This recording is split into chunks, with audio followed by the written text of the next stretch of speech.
यो हेर त यो बाबुलाई चाहिँ के रहर लाग्यो होला, यो कान हेर यस्तो बनाउँदाखेरि यस्तो मान्छे के गर्ने त। अब हामी सानो सानो मान्छे, हामीले सानै मिहिनेत गरेर खानु पर्ने। हजुर यत्रो र यसलाई फाइटर इयर अथवा काउलीफुलार इयर पनि भनिन्छ। र यो कसरी हुन्छ, किन हुन्छ भनेपछि जसमा कानको बाहिरी भाग पिन्ना अथवा अरिकल मुख्यतः कार्टिलेजले बनेको हुन्छ। यो कार्टिलेजलाई पेरिकन्ड्रियम भन्ने पातलो तहले ढाकेको हुन्छ र त्यसमा बारम्बार रूपमा घर्षण अथवा चोट लाग्दा, जस्तै एमएमए फाइटर, बक्सिङ, रेस्लिङ गर्ने मान्छेहरूमा बारम्बार रूपमा घर्षण भइराख्दाखेरि त्यसमा चाहिँ हेमाटोमा हुन्छ। हेमाटोमा रगत जम्न थाल्छ।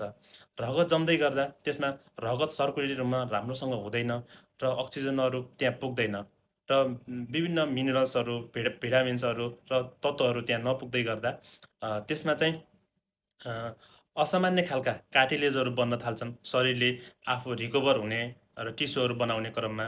र फाइब्रस स्कार टिस्युहरू पनि त्यहाँ पुनर्निर्माण हुन्छन् र असामान्य खालका कार्टिलेजहरू पुनर्निर्माण हुन्छन्।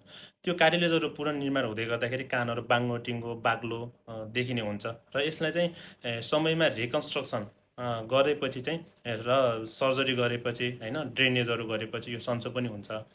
र यो किन यो फाइटरहरूले यो किन राख्छन् होइन, यसलाई किन समयमै उपचारहरू गर्दैनन् भन्ने कुराहरूमा चाहिँ किन भनेपछि फाइटरहरूले यसलाई चाहिँ वर्षौँको मेहनत होइन, प्रशिक्षण र एकदम साहसको रूपमा लिन्छन्, जुन आफ्नो आइडेन्टिटी परिचयको रूपमा परिचयात्मक सबैले चिनोस् भनेर देखाउँछन्, आफ्नो साहसको रूपमा लिन्छन्।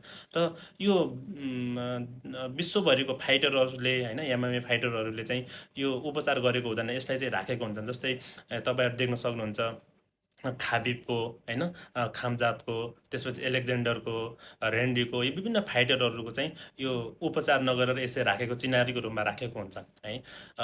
र यो हाम्रो रविन्द्र ढाँटको पनि यो फाइटर रहेको छ होइन। हाम्रो रविन्द्र ढाँटको पनि काउलीफुलार इयर्स देखिन्छ।